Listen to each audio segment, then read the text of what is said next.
నమస్తే PM7 భక్తికి స్వాగతం. న్యూమరాలజీ ఇది ఒక ప్రత్యేకమైన సబ్జెక్ట్.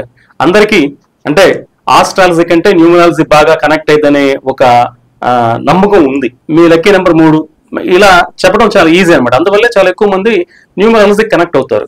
అయితే న్యూమరాలజీని ఆస్ట్రాలజీతో జోడించేసి ఆస్ట్రో న్యూమరాలజీగా దాదాపుగా ఒక 2 దశాబ్దాల పాటు పరిశోధనలు చేసి తన మీద తానే పరిశోధన చేసుకుని అలాగే చాలా మందికి కరెక్షన్లు ఇచ్చి వాళ్ళందరూ ఎలా సక్సెస్ అవుతున్నారు ఏంటి అనేది ఇది ఒక పరిశోధనాత్మకంగా చేసి అలాగే చాలా మంది ఆస్ట్రాలజర్స్ ని న్యూమరాలజిస్టులను కూడా ఇంటర్వ్యూలు చేసి వారి దగ్గర నుంచి ఒక ఎసెన్స్ లాంటిది తీసుకొని తమిళనాడు లాంటి చోట న్యూమరాలజీ ఎక్సలెంట్ అనే చెప్పే ఒక ప్రదేశం తమిళనాడు లాంటి చోట్ల అక్కడికి వెళ్ళి అక్కడ కూడా పరిశోధన చేసిన వ్యక్తి నివాస్ వాల్మీకి గారు. వారు ఈరోజు మనతో ఉన్నారు.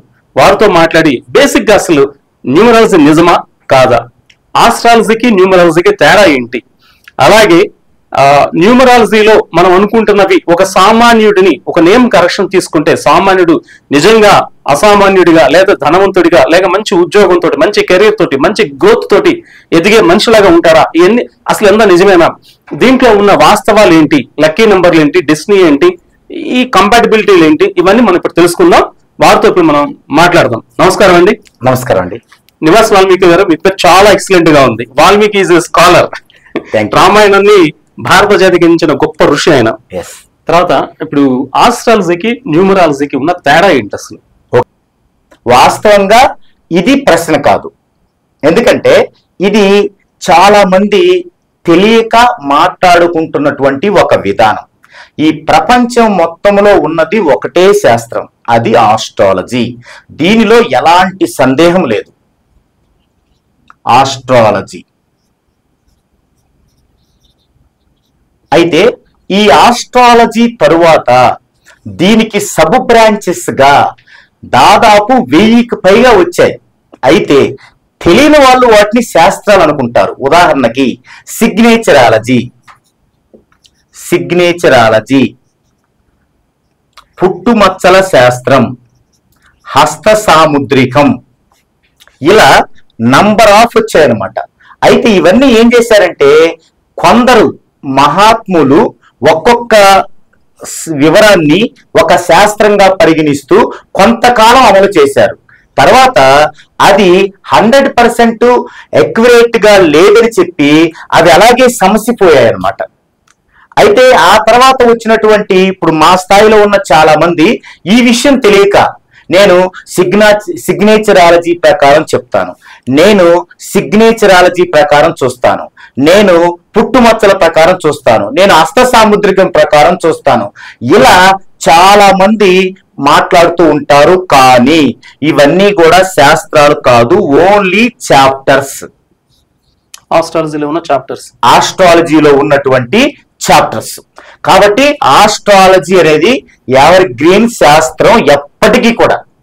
అయితే ఇక్కడ ఏం జరిగిందంటే ఆస్ట్రాలజీలో మనం ఏదైనా సరేనండి సైంటిఫిక్ గా ఒక విషయాన్ని కనుక్కుంటాం. ఉదాహరణకి భూమి బల్లబరుపుగా ఉంది, నమ్మాం, విశ్వసించాం, ప్రొసీడ్ అయ్యాం.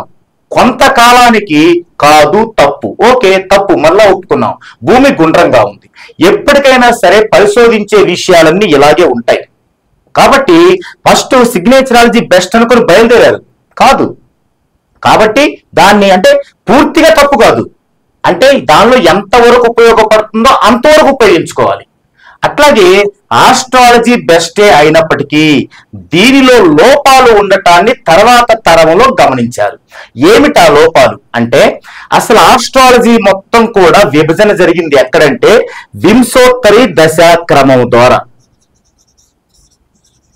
దీని ద్వారా మాత్రమే అంతా విభజన జరిగింది ఆస్ట్రాలజీ అంతా కూడా. ఇలా విభజన జరగటం తప్పు కాదు, కానీ ఈ వింశోత్తరి దశలో ఉన్నటువంటిది రాను రాను పర్టిక్యులర్ డేట్ లో జరగటం అనేది కుదరలేదు. ఉదాహరణకి ఏం చేసేవాళ్ళంటే ఇంతకుముందు మీ పెళ్ళెప్పుడు అంటే సప్తమ భావం చూసుకునేవాళ్ళు. మనం ముందు చెప్పుకుంటాం దీని గురించి. ఇలా ఒక రాశి చక్రం ఉంటది. ఈ రాశి చక్రములో 12 రాసులు ఉంటాయి. అతని యొక్క లగ్నం ఒక చోట ఉంటుంది. అక్కడి నుంచి లెక్కేస్తే 7వది సప్తమ భావం, అది వివాహ భావం. అంటే దీని గురించి ఇంకా వివరంగా తర్వాత మనం చెప్పుకుంటాం. ప్రస్తుతం ఇక్కడ ఈ విషయం గురించి చెప్తున్నాను. సప్తమ భావం వివాహంది. మరి సప్తమ భావాధిపతి బుధుడైనప్పుడు మీ యొక్క వింశోత్తరి దశా క్రమంలో బుధుడు ఎప్పుడు వస్తాడో చూసుకొని బుధ మహాదశలో, బుధ భుక్తిలో, బుధ అంతర్దశలో మీ వివాహం అవుతుంది అని చెప్పడం పరిపాటి. ఇది మన యొక్క ఆస్ట్రాలజీ ప్రకారం. కానీ అప్పటికి ఖచ్చితంగా అదే సంవత్సరం అదే నెలలో పెళ్లి అవ్వట్లేదు. దానికి 6 నెలలు యువతలో 6 నెలలు అవతలో అవుతుంది. అప్పుడు ఈ యొక్క ఆస్ట్రాలజీ నేర్చుకునే ఒక పర్సన్కి ఈ సమస్య ఎదురైంది. ఆ పర్సన్ పేరే కృష్ణమూర్తి గారు. కృష్ణమూర్తి గారు వేరే మతస్థులందరూ కూడా వచ్చి ఏమనే వాళ్ళంటే ఏమయ్యా కృష్ణమూర్తి గారు, మీ యొక్క హిందూ ధర్మం ప్రకారం ఉన్నటువంటి ఆస్ట్రాలజీ గొప్పది అయితే మరి పుట్టిన దగ్గర నుంచి సత్యాంత వరకు మొత్తం మీరు ఇదే కదా అవలంబించేది. మరి ఎవరి బతుకు బాగుంది, ఎవరి పెళ్లిళ్ళు బాగున్నాయి, ఎవడు ఉద్యోగం బాగుంది, ఎవడు సుఖంగా ఉంటున్నాడు చెప్పగలవా అన్నప్పుడు ఈయనకది నాలుకేయడం జరిపింది. నాలుక బయట పెట్టడం తప్ప ఏం చేయలేకపోయారు. అప్పుడు వీళ్ళ గురువుని అడిగారు. గురువు గారు, మరి మన ఆస్ట్రాలజీలో ఏదన్నా ఫలానా చోట చెప్పినప్పుడే జరగట్లేదు కదా, ఒక్కోసారి కొంచెం అటు ఇటుగా జరుగుతుంది కదా, ఏంటి కారణం అని. అప్పుడు వాళ్ళు ఏం చెప్పారంటే, మీకు ఇక్కడ ఒక సామెత ఉంటుంది. చిన్నపిల్లలు ఎవరైనా మనల్ని అడుగుతారు, మనకు తెలియదు, మనం ఏం చెప్తాం? ఇది నీకు వద్దులేరా అంటాం, అది నీకెందుకురా అంటాం, అది నీకు అర్థం కాదులే అంటాం. ఇదంతా ఏంటంటే ఎస్కేపింగ్ ధోరణి. మనకి తెలియంది ఒక వ్యక్తి అడిగినప్పుడు దాన్ని దాటేయటం. అప్పుడు ఈ యొక్క కృష్ణమూర్తి గారికి వాళ్ళ గురువులు ఏం చెప్పారంటే, అయ్యా అది వాడి యొక్క పూర్వజన్మ సుకృతం, పూర్వజన్మ కర్మ. ఆ కర్మ ప్రకారం ఈ జన్మలో ఒక టైంలో జరగాల్సింది జరగట్లేదు. వెంటనే ఈయనకి మైండ్లోకి ఏమొచ్చిందంటే, మరి అలాంటప్పుడు ఈ శాస్త్రం ఎందుకు మనకి? కానీ అనలేదు, అంటే సంస్కారం అడ్డొచ్చింది. కానీ మరి పోయిన జన్మలో ఇప్పుడు జరగాలనుకున్నప్పుడు శాస్త్రాలు ఎందుకు? అందులో నుంచే పుట్టుకొచ్చినానికి ఏమని, ఆస్ట్రాలజీ అంటే బాగా గౌరవం ఈయనకి. ఈయన ఏది తప్పు అనుకోవట్లేదు, కానీ కొన్ని విషయాల్లో సంస్కరణ జరగాలనుకున్నాడు. అనుకోని 40 సంవత్సరాలు కృషి చేశారు. సో కేపీ మెథడ్ అనేది ఒకటి ఇంట్రొడ్యూస్ చేశారు. చేసి అతను దానికి సొల్యూషన్ కనిపెట్టాడు. కనిపెడితే దానికి ఆయన పేరు పెట్టారు, కృష్ణమూర్తి పద్ధతి ఆస్ట్రాలజీ. చాలా మంది ఆయన్ని ఫాలో అయ్యేవాళ్ళు అది ఒక శాస్త్రం అంటారు. కాదు, ఆస్ట్రాలజీకి ఎక్స్టెన్షన్ అండి. ఎక్స్టెన్షన్ శాస్త్రం ఆస్ట్రాలజీయే. ఈయన్ని ఫాలో అయ్యే వాళ్ళందరూ ఏమంటారు, తెలియక ఒక సంకుచిత భావంలో ఉంటారు మనుషులందరూ. మాదే శాస్త్రం గొప్పది, కేపీ ఆస్ట్రాలజీ గొప్పది అంటారు. అసలు ఆస్ట్రాలజీ లేకుండా కేపీ ఆస్ట్రాలజీ ఎట్టొచ్చింది అంటే, కేపీ ఆస్ట్రాలజీలోని కొన్ని విషయాలని వాటిని కొంచెం బెటర్మెంట్ చేస్తూ వచ్చింది, ఎక్స్టెన్షన్ చేస్తూ వచ్చింది కాబట్టి దాన్ని కేపీ ఆస్ట్రాలజీ అన్న. అంటే కృష్ణమూర్తి పద్ధతి, కృష్ణమూర్తి ప్రవేశపెట్టిన ఆస్ట్రాలజీ. బట్ ఆస్ట్రాలజీయే. ఓకే, ఇప్పుడేమైంది అంటే ఈయన ఏమి కనిపెట్టాడు, ఈయన ఏం మార్పులు తెచ్చాడు, అదొక సబ్జెక్టు, అదొక వీడియోలో చెప్తాను. ఓకే, అయితే ఇక్కడ ఆస్ట్రాలజీ, దీనికి కేపీ ఆస్ట్రాలజీ అని పేరు పెట్టారు, కృష్ణమూర్తి పద్ధతి ఆస్ట్రాలజీ. ఇది ఒక శాస్త్రం కాదండి, మెయిన్ శాస్త్రానికి కొనసాగింపు. ఓకే, ఇప్పుడు ఆస్ట్రాలజీ కేపీ ఆస్ట్రాలజీ కలిపితేనే ఆస్ట్రాలజీ. అయితే మరలా కొంతకాలం తర్వాత సమస్య మొదటికి వచ్చింది. ఏమొచ్చింది? ఇప్పుడు ఇక్కడ ఈ ఆస్ట్రాలజీ ఏం చేస్తుంది, ఒక మనిషి యొక్క భూత వర్తమాన భవిష్యత్తు కాలాలని క్షుణ్ణంగా చెప్తుంది. భూత వర్తమాన భవిష్యత్తు కాలాలని క్షుణ్ణంగా చెప్తుంది, నో డౌట్. అయితే ఇందులో ఉన్నటువంటి కొన్ని పద్ధతులు పాయింట్ ఆఫ్ రేంజ్ లో జరగట్లేదు, పీరియడ్ ఆఫ్ రేంజ్ లో జరుగుతుంది. అదే సమస్య. ఈ సమస్యకి ఇక్కడ సొల్యూషన్ వచ్చింది. కేపీ ఆస్ట్రాలజీ ఏం చెప్తుంది, సేమ్ అలాగే ఒక మనిషి యొక్క భూత వర్తమాన భవిష్యత్తు కాలాలని క్షుణ్ణంగా చెప్తుంది. చెబుతూ ప్రతి విషయాన్ని పాయింట్ ఆఫ్ రేంజ్ లో చెప్పేలాగా మ్యాథమెటికల్ ఫార్ములాస్ రెడీ చేసింది. a+b² = a²+b². ఇక్కడ వివాహము రవి ప్లస్ చంద్రుడు -7వ భావం. నువ్వు అది వేసుకో, అది ఎక్కడ పడితే చూడు, డెఫినెట్ గా జరగాల్సిందే. ఇట్లాగనమాట. అసలు ఒక వ్యక్తికి వివాహం ఎప్పుడు జరిగింది, దానికి ఒక ఫార్ములా. దానికి అష్టక వర్గు నుండి, అష్టక వర్గు కూడా మనకి ట్రెడిషనల్ అష్టకవర్గు కాదు. ట్రెడిషనల్ అష్టకవర్గులో 396 బిందువులు ఉంటే ఇది కాదు అని చెప్పేసి కృష్ణమూర్తి ఫాలోవర్ అయినటువంటి శివల సుబ్రహ్మణ్యం గారు 429 బిందువులు ఉంటాయని చెప్పి ఆయన నిరూపించాడు ప్రాక్టికల్ గా. అది తీసుకోవాలి. అది తీసుకుంటే ఎప్పుడు పిల్లాడు పుడతాడు, ఎప్పుడు వివాహం జరిగింది, పాయింట్ ఆఫ్ రేంజ్ లో వస్తుంది అనమాట. ఇప్పుడు జాబ్ వస్తుంది. ఆ ఫార్ములాస్ అన్ని ఆయన రెడీ చేశారు. ఇది కొంచెం ముందంజే. అయితే సమస్య రెండిట్లో ఒకటి ఉమ్మడిగా ఉంది. అదేంటంటే ఆస్ట్రాలజీ, కేపీ ఆస్ట్రాలజీ రెండు కూడా ఒక మనిషి యొక్క భూత వర్తమాన భవిష్యత్తు కాలాన్ని క్షుణ్ణంగా చెప్పినప్పటికీ ఏదైనా రెమెడీ చెప్పాల్సి వస్తే అది దైవరూపేణానే చెప్పింది. సమస్య ఇదే, దైవరూపేణా చెప్పటమే సమస్య. ఏమిటి దైవరూపేణా చెప్పటంలో సమస్య? దేవుడు లేడా? ఉన్నాడు. మరి దైవరూపేణా సమస్య ఏంటి అంటే, ఇప్పుడు పురోహితులు దగ్గరకు వచ్చేసరికి ఒకప్పుడులా కాకుండా ఇప్పుడు మనలాంటి వాళ్ళం ఏమి చేస్తామో అన్ని పనులు చేసేలా అలవాటయ్యారు. మనలాగే చదువుకుంటున్నారు, మనలాగే యూనివర్సిటీకి వెళ్తున్నారు, మనలాగే ఖర్చులు పెరుగుతున్నాయి, మనలాగే కొన్ని బ్యాడ్ హ్యాబిట్స్ కి కొంతమంది లోనవుతున్నారు. ఇలాంటి పరిస్థితుల్లో వారికి ఉండేటువంటి పౌరోహిత్యం ద్వారా వచ్చే ఆదాయం సరిపోవట్లేదు. ఇలాంటి టైంలో స్వచ్ఛందంగా ఒక రెమెడీని చేసేటువంటి పురోహితులు సామాన్యుడికి ఎలా దొరుకుతారు? ఇది సమస్య. బాగా డబ్బునోళ్ళు దొరుకుతారు. ఓకే, మరి సామాన్యులకి ఎలా దొరుకుతారు? ఇక్కడ మళ్ళీ మొదలుకు వచ్చింది విషయం. వీళ్ళు ఎంత బాగా చెప్పినా ఒకటి చెప్పి నీకు బాగలేదనగానే పోయి సుబ్రహ్మణ్య స్వామి చుట్టూ 7 సార్లు తిరిగి అంటున్నారు. ఓకే, తిరుగుతారు. మరి అక్కడ ఆయన శ్లోకాలు చదవాలి. ఆ శ్లోకాల్లో సైంటిఫిక్ వైబ్రేషన్ ఉంది. మరి ఆయన స్పష్టంగా చదివితేనే కదా వచ్చేది. మరి ఆయనకి ఎన్నో సమస్యలు వస్తున్నాయి. ఇప్పుడు ఆయనకు ఆదాయం చాలట్లేదు, ఆయనకి ఏదో వేరే ఆలోచనలు వస్తున్నాయి. ఎలా వస్తుంది అప్పుడు? అదే ఇప్పుడు బాగా డబ్బున్న వాళ్ళకి అనుకోండి, వాళ్ళు డబ్బున్న పురోహితులే వస్తారు. వాళ్ళు రిలాక్స్ గా చదువుతారు. ఆ శ్లోకాల్లో ఉన్న సైంటిఫిక్ వైబ్రేషన్ వీరికి వచ్చింది, ఆ యొక్క వాతావరణంకి వచ్చింది, వీరికి వచ్చింది. అది అది ప్రూవ్ అవుద్ది. ఇప్పుడు వీళ్ళకి అవ్వట్లేదు. సమస్య మళ్ళీ మొదటికి వచ్చింది. ఇది ఎప్పుడు వచ్చిందంటే దాదాపుగా 2000 సంవత్సరం వచ్చేసరికి వచ్చింది మన వైపు. అప్పటి వరకు ఏం చేస్తున్నాం మనం? మన సాంప్రదాయం ప్రకారం ఏదన్నా ఆపద వస్తే దేవుడిని మొక్కుంటున్నాం, మొక్కు తీరుస్తున్నాం, రోజు దండం పెడుతున్నాం, రోజు శివాలయానికి వెళ్తున్నాం, మన పనులు మనం చూసుకుంటున్నాం. కానీ మనకి ఏ పని కావట్లా. ఏ పని కాకపోతే దేవుడిని నా పని కావట్లేదనే ధైర్యం మనకు లేదు. దేవుడు కోపం వస్తే మనల్ని ఏమైనా చేస్తే ఆ రేంజ్ నుంచి యువతకి ఏమొచ్చిందంటే ఆలోచన, ఇదేంటి మనం అన్ని చేస్తున్నాం కదా చెప్పినట్టుగా, మరి ఏది మనకు అనుకూలంగా జరగట్లేదు కదా అన్న ప్రశ్న ఉత్పన్నమైనప్పుడు వాళ్ళ చూపు పక్కకి వెళ్ళింది. ఇంకేదైనా ఉందేమో. అప్పుడు ఇది కనిపించింది న్యూమరాలజీ. వాస్తవంగా న్యూమరాలజీ మనది, కపిల మహర్షి అనే మన తెలుగు ఆయన కనిపెట్టింది. కానీ అప్పుడు చాలా చాలా కారణాల వల్ల అది కొంచెం అవాయిడ్ చేయబడింది. దాన్ని చాల్దియను వీళ్ళందరూ వచ్చి రకరకాల దేశాలలో వచ్చి నడుచుకుంటూ వచ్చి వాళ్ళ సేవలు చేసి నేర్చుకుని పోయి పాశ్చాత్య దేశాలకు ఉపయోగించారు. దానికి తార్కాణమే మనం హాలీవుడ్ సినిమాల్లో సినిమా అంతా అయిపోయినాక స్క్రోలింగ్ చూస్తుంటే వచ్చే పేర్లు అవసరం ఉన్నా లేకపోయినా 3 ఎమ్మలు 2 ఆర్లు ఉంటుంటాయి. ఇది పాశ్చాత్య దేశాలను ఉపయోగించుకున్నాక మనకు వచ్చింది. అప్పుడు మన యువత చూడటం మొదలు పెట్టింది. ఏంటి ఇక్కడ కంప్లీట్ చెప్తుంది, 11వ తారీఖు నీకు 2 పెళ్లిళ్ళు ఉన్నాయి, ఎందుకంటే అది హరికృష్ణ చూడు, అదో నాగార్జున చూడు అని చెప్తూ మొదలు పెట్టాం.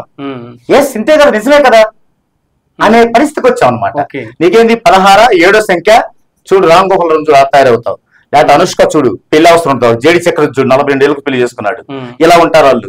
ఇట్లా మనం చెప్పడం వచ్చేసరికి ఎస్ నిజమే కదా, ఇంత అక్యురేట్ గా ఉంది కదా అని యువత అంతా ఇటెళ్ళడం మొదలు పెట్టారు న్యూమరాలజీ వైపు. అప్పుడేం జరిగిందంటే ఆస్ట్రాలజీగా ఉన్న వారందరూ కూడా పక్కన న్యూమరాలజిస్ట్ అని పేరు పెట్టుకున్నారు. న్యూమరాలజిస్ట్ అని పేరు పెట్టుకున్నారు ఏకంగా. పెట్టుకుని ఏం చేశారు, మొత్తం తమిళ్లో ఇంగ్లీష్ లో మొత్తం అనువదించిన పుస్తకాలు మనకి 2000 దాకా ఉంటాయి ఇప్పుడు తెలుగులో, న్యూమరాలజీ బుక్స్. ఈ 2000 బుక్స్ వారికి అందిని చదివి అదే న్యూమరాలజీ అనుకొని చెప్పడం మొదలు పెట్టారు, ఎవరికి అందినట్టు వాళ్ళు. అయితే ఈ ఆస్ట్రాలజీ నుంచి న్యూమరాలజీకి వచ్చారు కాబట్టి వీళ్ళకేముంటదంటే ఒక ఈగో ఉంటది, నేను గొప్పవాడిని, నేను దైవాంశ సంభూతుడిని. క్వశ్చన్ చేయటం ఒప్పుకోరండి. మన శాస్త్రం ఇబ్బంది పడ్డది అక్కడే. ఇక్కడ ఎప్పుడైనా సరే ఒక మంచి ఉపాధ్యాయుడు ఏం చేస్తాడంటే అతన్ని డౌట్లు అడిగే స్టూడెంట్ ఎన్నుకుంటాడు. డౌట్లు అడిగే కొంది ఇతనిలో సబ్జెక్ట్ రేజ్ అవుతుంటాడు. ఒకవేళ తెలియదు అనుకోండి, అతనికి ఏదో చెప్పేసి ఇంటికి నేర్చుకుంటాడు. అవును. మరో స్టూడెంట్ అడిగేసరికి నేను నేర్చుకోవాలని అతనిలో ఆ విద్య పెరిగిద్ది. అవును. ఎప్పుడైతే వీళ్ళు క్వశ్చన్ నువ్వు అడగొద్దు అన్నారో వీళ్ళకి సబ్జెక్ట్ న్యూట్రల్ అయిపోయింది. అవకాశం ఉంటుంది కదా. లేదు, నేను ఆ టైంలో 2003లో ఆ టైంలో ఇది గుర్తించాను. నేనేంటంటే ఈ కస్టమర్లు అందరూ ఏమండి ఫీజు తీసుకున్నాక పిఏలు మాట్లాడతారండి, ఫోన్ ఎత్తరండి, సార్ చాలా బిజీ అంటారండి, ఫీజు కట్టిన దాకా ఫోన్లు బాగా చేస్తారండి, తర్వాత ఇంక చెప్పరండి, ఇలా వాళ్ళు అంటాం. అట్లాంటివి నేను దాదాపుగా ఒక 50 తీసుకున్నాను. ఈ 50 నేను ఉండకూడదు. ఓకే, ఈ 50 నేను ఉండకూడదు. నాకు బేసిక్ గా ఏంటంటే మ్యాథ్స్ లో పిల్లాడు డౌట్స్ అడగటం నాకు చాలా ఇష్టం. నేను టీచర్ చేసేటప్పుడు మాకు 1995 నుంచి 2001 వరకు విలేజెస్ లో ఎలా ఉంటుందంటే మ్యాథ్స్ లో 100కి 100 చాలా గ్రేట్. అది చెప్పిన టీచర్ చాలా గ్రేట్. అది చెప్పాలంటే ఏం చేయాలంటే స్కూల్ టీచర్లకు కుదరదు, వాళ్ళకి సిలబస్ అవ్వదు. మేము ట్యూషన్ చెప్తేనే అవుద్ది.